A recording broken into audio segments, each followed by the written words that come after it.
So don't just make an edit without an explanation, because in the long run, this really weakens the ability for your contractor to shine.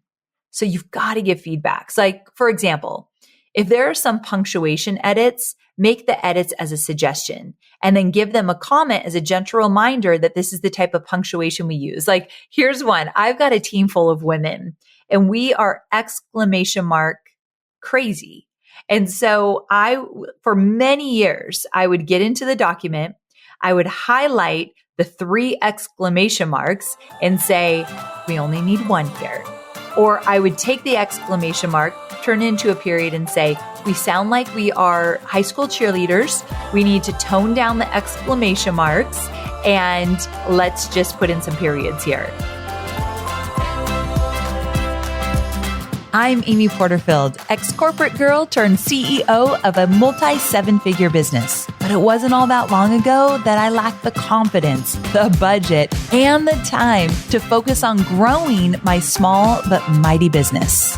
Fast forward past many failed attempts and lessons learned, and you'll see the business I have today. One that changes lives and gives me more freedom than I ever thought possible. One that used to only exist as a daydream. I created the Online Marketing Made Easy podcast to give you simple, actionable, step-by-step strategies to help you do the same. If you're an ambitious entrepreneur or one in the making who's looking to create a business that makes an impact and a life you love, you're in the right place, friend. Let's get started.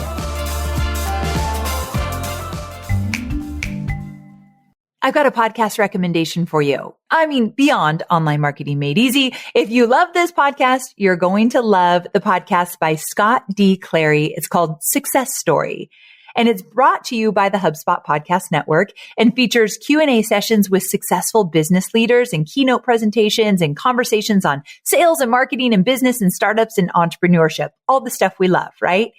And you can hear episodes like Unleashing Your True Potential, a practical guide to boosting self-worth and wealth through authenticity, and another episode, How to Do Content Marketing Properly. So listen to Success Story wherever you get your podcasts. Welcome back to another episode of Online Marketing Made Easy. Now, here's the thing. If you clicked on this episode, I have a feeling you're thinking that you might need a little extra support on the content creation side of things, which is totally natural because you're probably wearing all the hats. And if you need a little extra content support, that is just fine. Remember that when you give yourself the gift of extra support, you'll be able to show up for your audience and for your business and for your family and for yourself in a bigger way. There's nothing wrong with seeking support as you and your business continue to grow. In fact, if you found yourself in a place where you're ready and most likely need to bring on someone to support you with your content creation, you've probably needed this for a while. So congrats. That means that you are growing and that's exciting. So you need to celebrate that. So that's what we're diving into today. I've taken all the most important aspects and strategies and lessons learned from hiring and successfully working with content support over the years in my business. And I put them into a nice little episode for you so that you can pop in your earbuds and learn and implement to help your business continue to thrive. And remember, I was the director of content development for Tony Robbins. So content is my jam. It's that one area in my business that I feel the most comfortable. Like marketing, I was able to learn and teach myself over the last 14 years. So I feel good in that area. But content is like in my bones. And so this is a topic that I could talk about for hours and hours, but we don't have that kind of time. So we're going to get to the good stuff. And here's the thing. There's a process for this because it takes a bit of time and a bit of work and lots of communication to bring on a content support, let's say contractor, and make it work successfully. So I'm hoping what I share with you today will save you time, energy, and headaches. Also, just to note that in this episode, I'm talking in terms of hiring a contractor to help you with your content, not a full-time employee. However, you can absolutely take everything that you learned in this episode and apply it to hiring a full-time content support role as an employee. But a lot of you want to first hire a contractor. Many of you listening right now are not really ready to hire a bunch of full-time people. So I like starting with a contractor. That's exactly how I started my business, with a bunch of contractors. So I think it's the best way to go. So this is how I'm going to break down this episode. I want to talk a little bit about why hiring a contractor for this type of role could be beneficial upfront versus going straight to employee status. And I also want to dive into the importance of going above and beyond with support for your contractor and why this pays over and over again in the long run. Then we're going to talk about the best practices to find a qualified content support contractor, the importance of vetting them, and I walk you through how to onboard them step by step. Remember, this is all what we do in my business. So if you like when I take you behind the scenes and share with you what works in my business, this is one of those episodes. We'll then talk about how to offer feedback to your contractor. Yes, this is an important piece to a successful relationship, and it makes you a better leader. And you're going to get great work from them if you know how to give great feedback. And then finally, my personal favorite, I'm going to walk you through how I like to set up tasks for content support contractors in my business to help them feel extra supported, have everything they needed in advance, and make it easier on me too. Oh, and I've also created a very special free resource because this is kind of a meaty episode. So I wanted to give you a free resource that goes hand in hand with this episode. And I'm sharing 3 examples of project test runs that I like to use to help vet out and get a feel for the contractor and how they work and how they communicate. So we're going to talk about project test runs in this episode, but I'm going to give you 3 examples from my own business. You are going to love these. amyporterfield.com/552. Just go there, amyporterfield.com/552, and you'll see an opportunity to grab those example project test runs. My friends ask me about these all the time. I give them to my friends to help them hire content coordinators and contractors. So this is something like on the inside that I'm giving to all of you. I can't wait for you to get your hands on it. Okay, so as you can imagine, we have a lot to cover. So let's get to it. All right. First up, whether you decide to go with an employee or a contractor for your content, I'm just going to talk about you going with a contractor, but you do whatever feels right for you. And also, I actually don't think this is the first contractor you should get in your business. So for my newer entrepreneurs, I do think you should hire a virtual assistant first. And then from there, look at what you really need for your business. I actually think the next contractor you should get is a marketing project manager. I've talked about that on the podcast before. And then from there, I would look at getting some support from a contractor for content. But hey, you do whatever you feel is needed. And if you're feeling a lot of pain and frustration around getting your content out there, and if it's just something that doesn't come natural to you and you need the help, then get that contractor whenever you feel is needed. Don't follow my rules because I want you to do what feels best for you.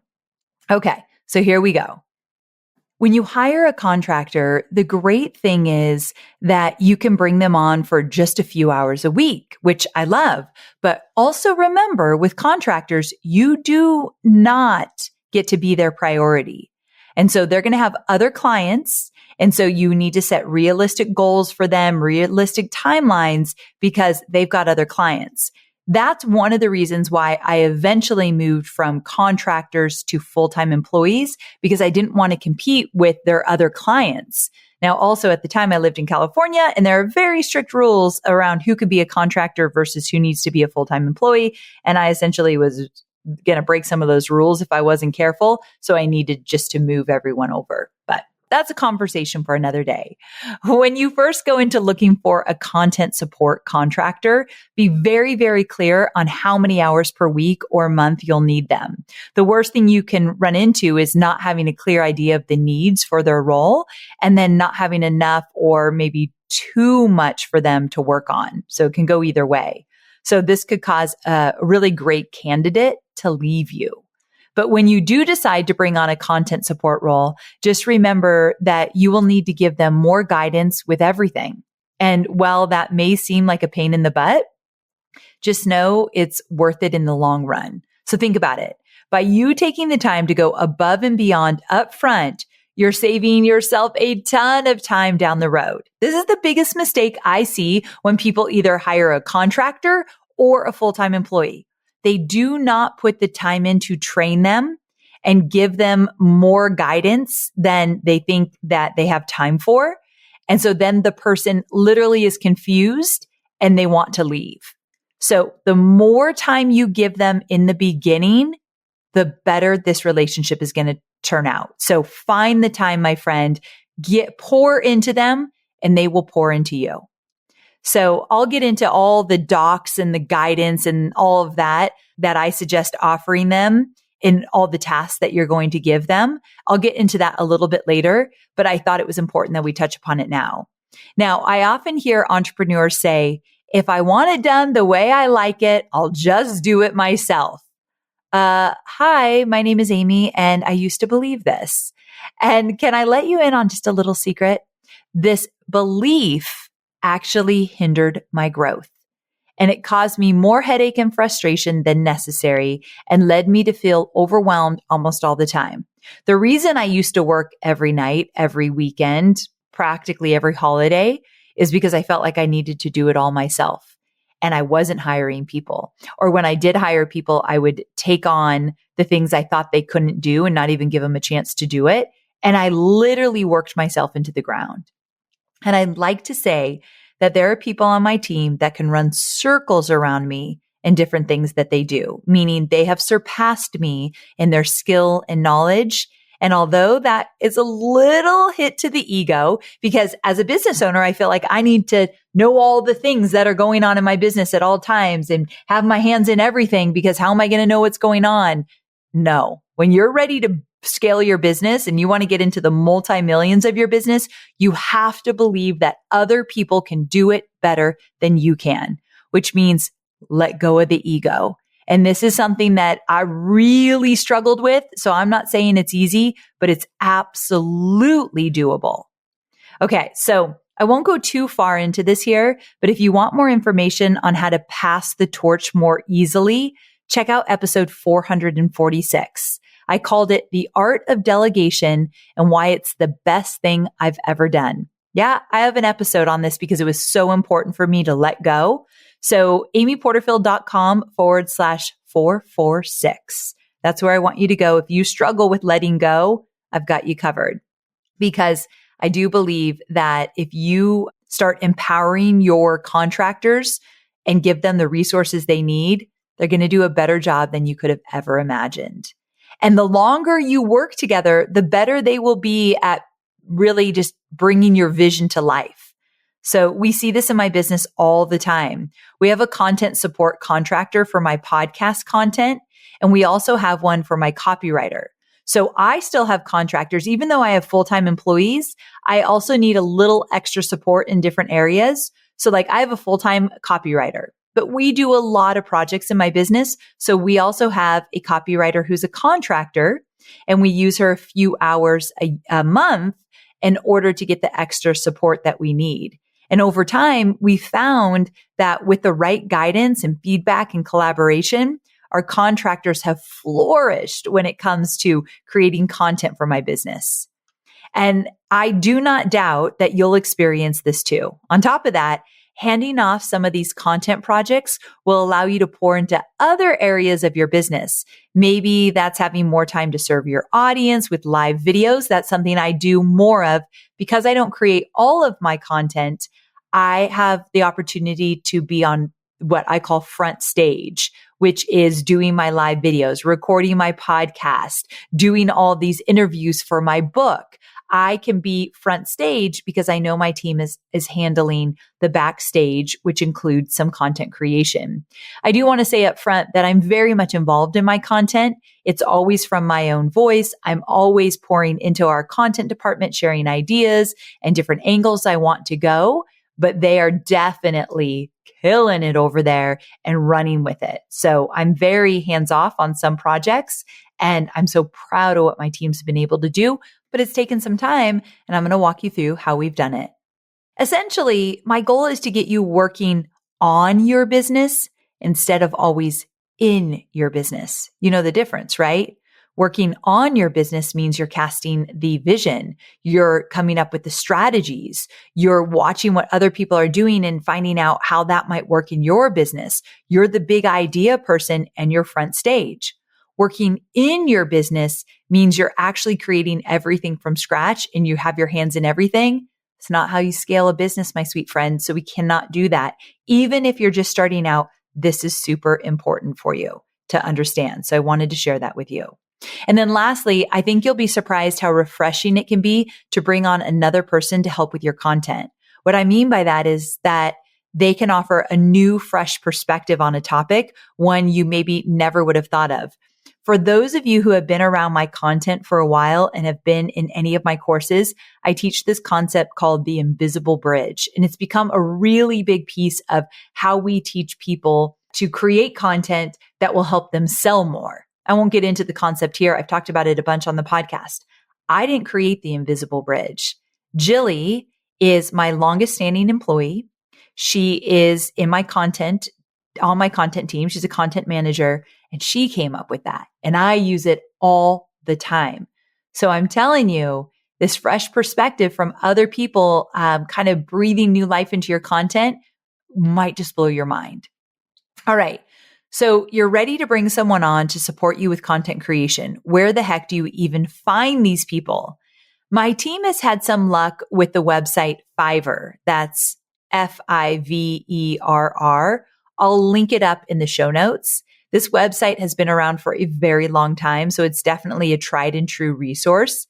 And then there are always websites that you can share your job posting to. Many require a fee, so just keep that in mind. One of my favorites is Create and Cultivate. It's a great platform. We share our job descriptions there.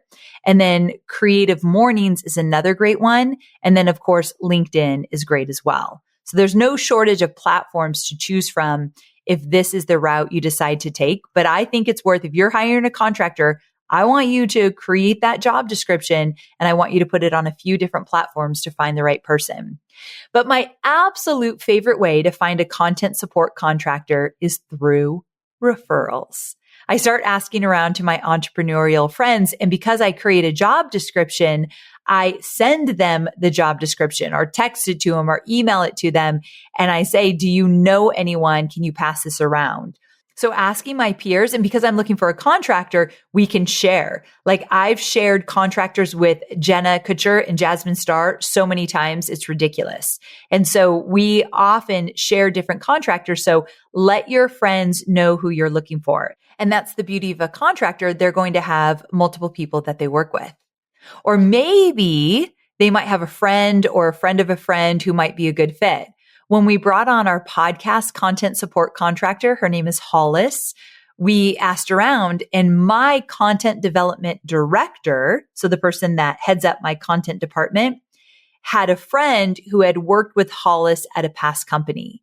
So she had great experiences with her and knew she was working as a contractor now. So she connected us. So Hollis has been a great asset to us, and we are so grateful for the connection that was given by simply spreading the word. So that's how we found one of our contractors, a friend of a friend. Another great resource for finding a contractor is to ask your audience. The nice thing about audience members stepping into a role like this is that they're very familiar with your content and your voice and your company and your brand. And so they already have a pulse and a foot up on creating stellar content. I've definitely hired some contractors and full-time employees who have been part of my audience for years. I mentioned Jilly. Well, she's an example of one of those hires. She's been with me for 5 years, but she used to just be one of our audience members. So never underestimate the power of just asking around. Now, whether you choose to use a website or get some great names through referrals, you always want to ask to see a few writing samples because that's really essentially what content is, right? So this is going to give you an idea of the kind of work they do, how they write, and if they might be a good fit. So for example, in my business, we always use a pretty conversational tone, whether it's a podcast outline or just like an email. So if someone came to us who was proficient at writing legal documents and grant writing, they might not be a good fit. They may be, but seeing their writing samples will help you to determine that. Now, you may be thinking, why don't I just give them a writing assignment? And this is a great idea, but keep in mind that as a contractor, you cannot request free work from them. You will have to pay them for their test project, which isn't a huge deal. You just want to be aware of that. So if you budget for running your potential contractors through like a project test run, which honestly is a really smart idea, and we'll talk about that, you can get a really good feel for if they'll be a good fit for your business. Again, remember, I created a free resource just for this episode where I'm sharing 3 project test runs that I've used when hiring content support contractors in the past. And you can use them as a guide if you choose to create your own project test runs as well. And here's why I love a good project test run. They're not only great to see the kind of work someone does, but I always give a deadline. So I want to see if they're going to hit the deadline. And I always ask them to ask questions during a period of time. Like, if you have any questions, please ask them before this date. And knowing that they stick to that date and seeing how they ask questions, how they communicate, it's really valuable for me. So if you want to take your potential hires through a test run, go to amyporterfield.com/552 and you can steal my test runs and make them your own. Now, that being said, I do think it's helpful after you hire your contractor to assign them a task where they spend some time analyzing and getting familiar with your content. So for example, we would put together some of our top performing podcast episodes and our emails and our social posts.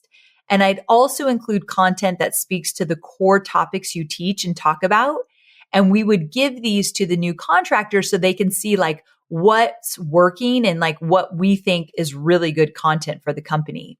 So for my company, that would include something like on digital courses and list building and scaling a business. That's the kind of content I would put in front of them so they understand like what we're all about, what our messaging looks like, what we stand for.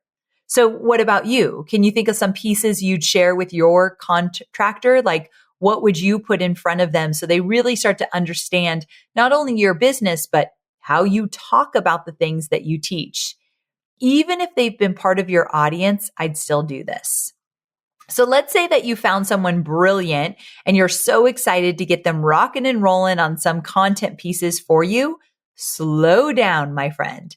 First things first, there are some admin tasks and boxes that need to be checked before they can start creating amazing content. This is what's going to separate you from people that rush into hiring and getting that person working on a project. This is what's going to separate you from having someone that's mediocre or might not even work out to someone that's going to blow your mind. You are responsible for getting them to the point that they will blow your mind. So in my business, we have a checklist that becomes an Asana task where we go through the list to make sure we have everything we need from our contractors. Now, this list includes things like an NDA or a non-disclosure agreement. We have people sign that. Many contractors have their own NDA, so check with them to see if they want yours or if they have one you can both sign. We also have a freelance and a Google Drive agreement. So these essentially just ensure you're both on the same page for things like compensation, total hours agreed upon, help to protect your intellectual property, and other important things like that. Now, remember that these forms protect both of you. And because I'm not a lawyer, I won't be the one to offer guidance on these forms, but there are tons of resources out there to help support you. I'd also recommend consulting an attorney to ensure you have all your bases covered. Now, going back to the checklist I mentioned, we also get clear on what channels and platforms or folders that specific contractors may need access to. So for example, do they need to be in Slack for quick communication? What about Google Drive or Dropbox? Do they need full access to these platforms, or will limited access to the folders they're working on suffice? I'd say err on the side of limited access, especially if they're new and you just don't know them yet. You never know. So just be careful. And you can always give them more access down the road, depending on the projects that they're working on. Another thing to ask yourself is this: will they need a company email address? With a content support contractor, likely they won't. However, sometimes you do find you prefer that they have one for just like various reasons. So make sure you create one for them if that's the case. If you want them to only use your work email, then set one up for them. But make it clear to only use that email. So you're no longer using their personal Gmail, which you've probably been using through the hiring process. So get clear about that. Now, what about passwords? How will you grant them access to password protected sites that they may need? For example, do they need to get into WordPress? We love using LastPass, LASTPASS. We use it to keep our login information safe. And this platform easily allows you to share usernames and passwords without giving away what they actually are. It's like this really cool thing that protects your usernames and passwords and allows you to take away access at any time. That way, you're not stuck changing your passwords every time a contractor leaves. One more thing that my team and I have found useful is our contractor onboarding information Google form. We give this to all of our contractors to fill out just to make sure we have all their details. Like I said, we just created this in Google Forms, and it includes things like full name, email address, phone number, birthday, just in case you want to send them a little something or even just remember to acknowledge their birthday, mailing address, or if they are a business or individual. So like if they're a business, you need their business name. And also things like their start date, project type, and then a headshot. And you can easily make this on your own. It just keeps all the information for them in one spot. Okay, so bear with me for a little while longer on this onboarding stuff. I know it's exciting to skip ahead and get them writing, but this onboarding process is important to make sure all of your I's are dotted and your T's are crossed.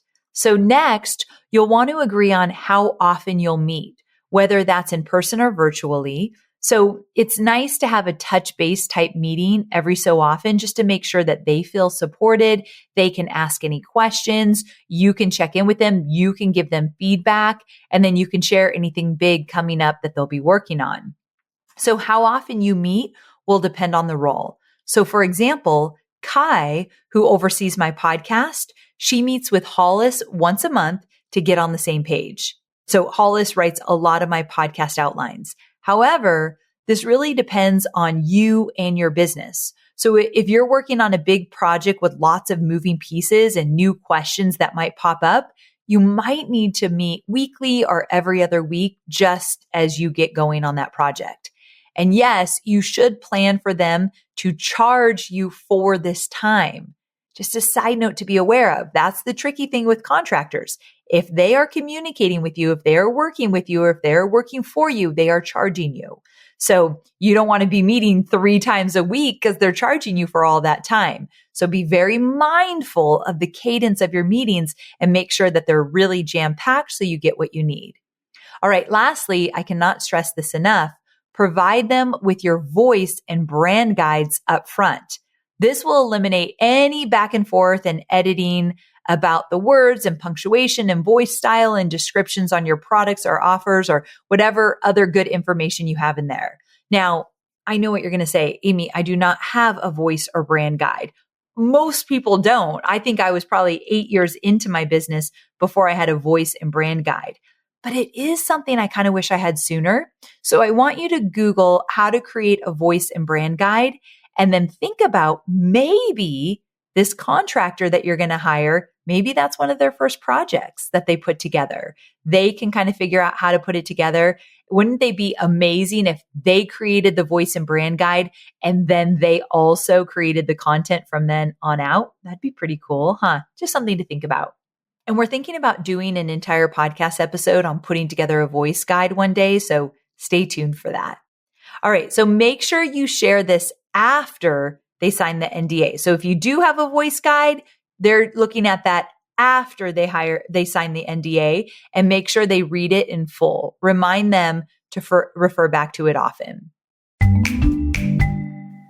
I don't know about you, but my screens and feeds are covered with ads and content. And as a user, it's becoming easier and easier to scroll right past these. Am I right?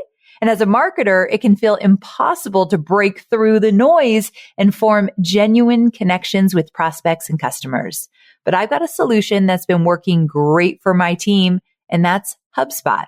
So HubSpot is a powerful CRM, a customer relationship management platform that has everything you need to help you stand out from the crowd all in one place. With valuable insights into customer journey, reaching new audiences, and building deeper relationships, listen, this has never been easier. And with an easy to use interface, it's customizable. You know, I love customizable, right? Without being complicated, even as you scale. So get started for free at HubSpot.com. Okay, so let's move on to how to offer feedback and constructive criticism to really support their growth and help them nail your brand voice and written content quickly. I know this may sound funny, but my team has found that straight up asking your contractor, or honestly, just any employee, how they best receive feedback can make a huge difference. And on the flip side, sharing your feedback style can be helpful too. So for example, I have a project manager. If she were listening to this, she knows exactly who she is. She is very to the point and direct. Like there is no fluff whatsoever. And sometimes you're like, wait a second, is she mad at me or is she just getting her work done? And what I've learned, because I'm so sensitive, she's just getting her work done. And I so appreciate her for it. I've grown to really love her style because I always know where I stand with her. I think it's really cool. But I also have another project manager and she's more personal. She likes to talk about the personal stuff before she gets into the work. Like she leads with just like lots of love and hugs. And I love that from her as well. They couldn't be more different and they're both badasses. I respect both of them equally. I love that they both have their own style. And I think that we need a lot of different styles on the team.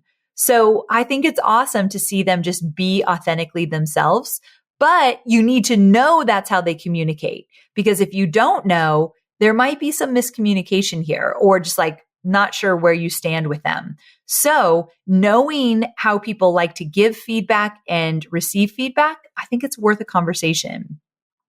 Now, if you're working in Google Drive or say Google Docs, I find that right away, it's best to offer feedback in the suggestion mode. Make the necessary edits and offer feedback as a comment to explain things further. Don't just make an edit without explanation. So we use a lot of comments and a lot of suggestion mode in all of our documents when working with contractors or employees. We give a lot of feedback because isn't it annoying when you do something and then remember, if you're the boss now, remember your employee days, you would do something and somebody on the team would just change it with no explanation. And you're like, oh, great. No idea why you changed that or what I could do better next time, but thanks for nothing. So don't just make an edit without an explanation because in the long run, this really weakens the ability for your contractor to shine. So you've got to give feedbacks. Like, for example, if there are some punctuation edits, make the edits as a suggestion and then give them a comment as a gentle reminder that this is the type of punctuation we use. Like, here's one. I've got a team full of women and we are exclamation mark crazy. And so for many years, I would get into the document, I would highlight the 3 exclamation marks and say, we only need 1 here. Or I would take the exclamation mark, turn it into a period and say, we sound like we are high school cheerleaders. We need to tone down the exclamation marks. Let's just put in some periods here. Like I would leave these comments everywhere. Also, I leave a lot of comments for my team. This is going to sound weird, but sometimes my team will write some scripts for me and they'll say things like, I am super excited to be here. Now, I know that I say that, like when I'm on a podcast and I'm riffing, I might be like, I'm super excited to tell you da, da, da. But I don't want to say that everywhere. And I don't like the word super written in all of my scripts, but my team tends to include it because when I'm just riffing, I guess I say it a lot, but I don't want to say it a lot. I think it kind of dilutes sometimes the conversation and kind of makes me sound a little bit fluffy, a little bit more fluffy than I'd like. And so if I'm reading a script, let's not include it because I won't naturally just say it because I'm not riffing like a video script or a sales script. That my team, I'm like, make me sound smarter. Let's take out some of this fluffy stuff that I tend to do when I riff. And so this is just some feedback that I've given them over the years. And now they never put that word in my script, which I love. So you got to communicate these things. Here's another really silly one. I hate the word pick. Like, go ahead and pick option 1 or 2. It reminds me of picking your nose. And I like the word choose. Go ahead and choose option 1 or 2.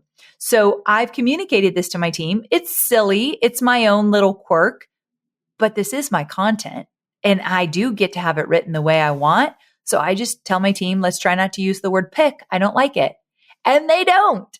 So you can also get a little bit kind of, sometimes it feels ridiculous, but at the same time, you're the boss, you're running this and they're writing in your voice. So anything you do not like, you have to communicate. And just tell them why. I mean, saying it sounds like picking your nose is kind of a silly reason, but I just tell them and then they remember that. They're like, oh yeah, Amy doesn't like this word. That's all. Okay. So also let's say that you have to rework the structure of a podcast script or podcast outline or a blog. I want you to give them your edits via suggestions and comments, and maybe you even make a short Loom video explaining why. So this is going the extra mile. I have made so many Looms, it's not even funny. So I think it used to be called, I used to use something called Snagit, but now I use Loom. I did this just this morning. So I was reviewing an outline for an event I have coming up. And in the outline, I felt like we were missing a lot of stories. And so I would add in the comments, add a story here, add a story here. Let's get an example from a student here. And then afterwards, I made a quick Loom video. And I wasn't even on the video. It was just a video of the document I was working in. And I said, hey, I want to tell you why I think stories are necessary here. And I gave a little bit more context so they could hear from me personally and really kind of hit home the point I was making and why these stories matter to me. And so it was like 2 minutes long. It wasn't anything big, but I love following up. Sometimes if I have a lot of edits, I like following up with a Loom video. So I do this all the time. Another thing, this actually just happened with the script my senior content marketing manager was working on. She just felt like the flow wasn't quite right the first time through. So she offered suggestions for reworking and arranging it. And then she made a Loom video to really walk through what the flow could look like. And the script turned out great. So I think adding that Loom video when necessary is so smart.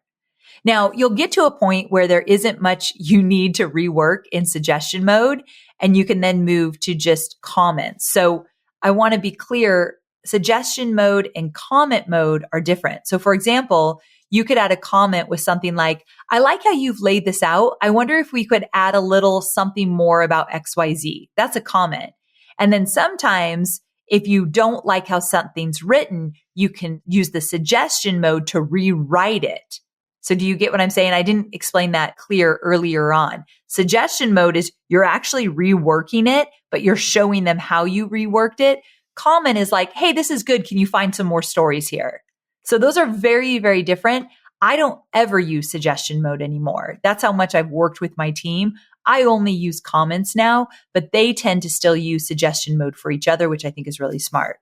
So the more you can empower them to run with these suggestions or these ideas, the quicker they'll learn and feel more confident delivering an almost complete and perfect piece of content.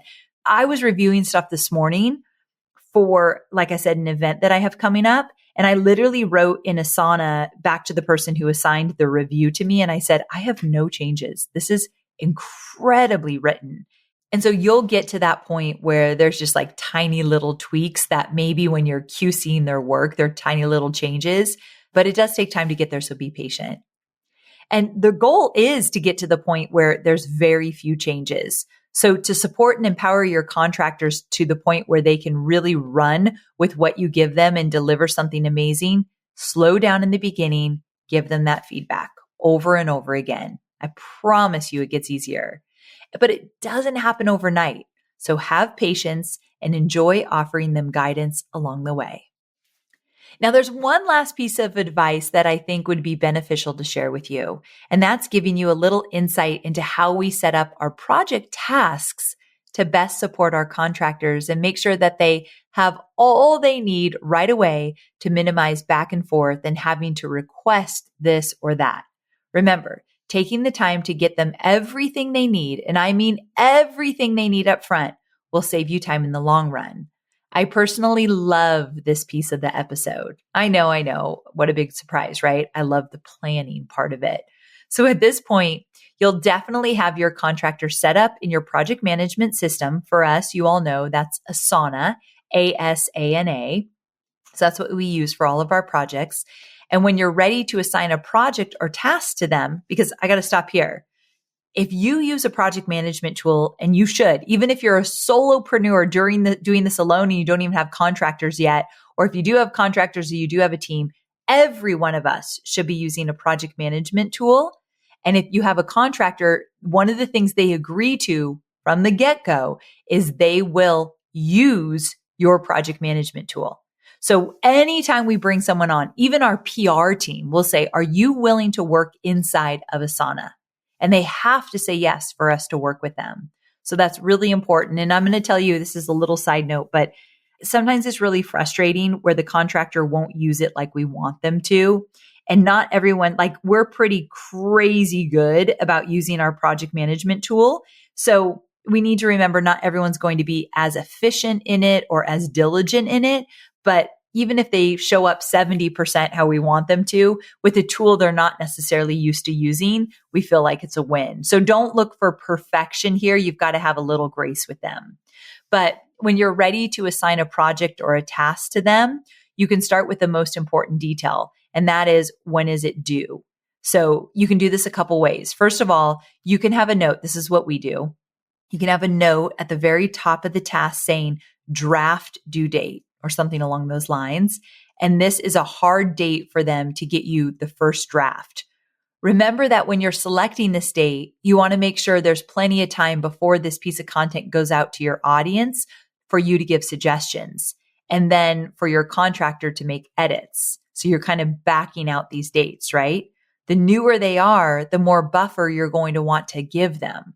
So this will get smaller and smaller the more polished they become at your voice and creating content for your brand. So I like to give at least 2 or 3 days before I need to move forward with a piece of content, whether the next step be to send it off to be designed or whatever.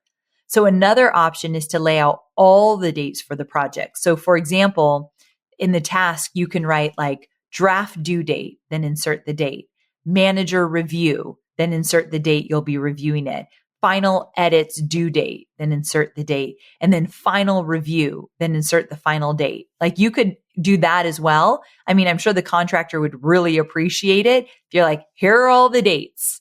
So something like that would really set you up for success, but you need to take the time to figure out all those dates. And I know sometimes that's a little overkill, but dang, it does work well.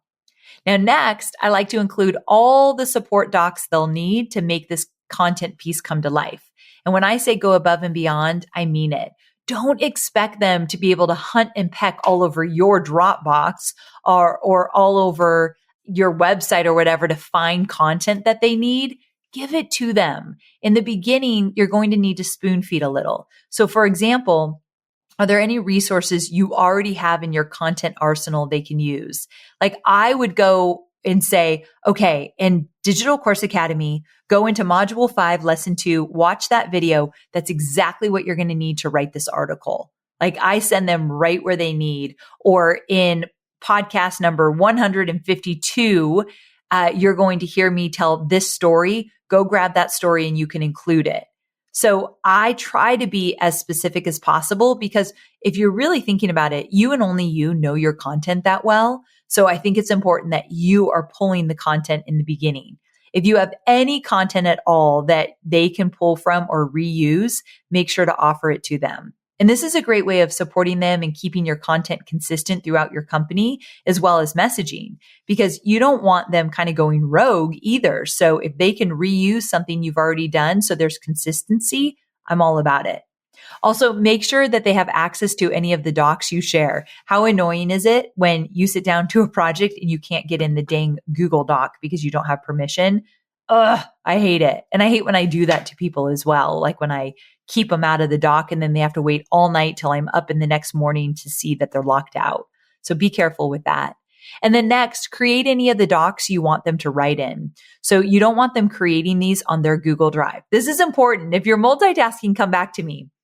You do not want a contractor who is not a full-time employee to be creating documents on their Google Drive or whatever they use, or sending you a Word doc or whatever, pages. You want full access and ownership to everything. Plus, this is one less thing that they need to do. So I will literally go into the correct folder in Google Docs and then create the file and actually give them permission to it and say, please use this document for the whatever they're creating, because I own it and I have full access and I can take access away from them if I ever need to. So I think that's really important. Now, if you've created a company email for them, then just let them know, hey, if you're going to create any documents, make sure you're using your company email to access our Google Drive and you're creating them in here. But I still would rather keep it organized and create it for them. I also like to add a little typed out section with any other notes that might be applicable to this specific task they're working on. So for example, in our podcast pitch meetings, my team and I ping pong ideas for each topic, but our content support contractor doesn't attend that. So we make sure to share any of those ideas with Hollis in the task. And one of the reasons she doesn't attend is, one, we can communicate what we need, but also I'd be paying her for another hour versus just communicating what we need after the meeting. So something to think about. And then here's the cherry on top.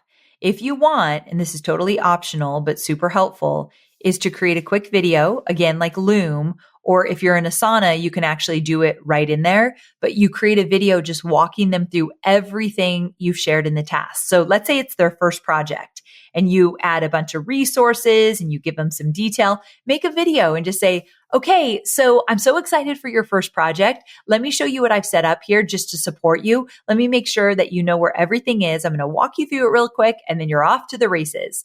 I think that they would really appreciate that. I'm telling you, the more you do up front, the less you have to worry in the long run. So I would walk them through the due date, and then I'd kind of work down through all the links I've supplied with them and then any notes that I've shared with them, and just so they know where to find everything. I know this is like beating a dead horse, but the over communication can go a long way. For us to create this episode for you, I talked to a lot of my content creators just to kind of get a feel for what they needed and what they like that we do. And so a lot of this is firsthand knowledge from content coordinators and contractors. So let me tell you, it's good stuff. All right, let's wrap this up.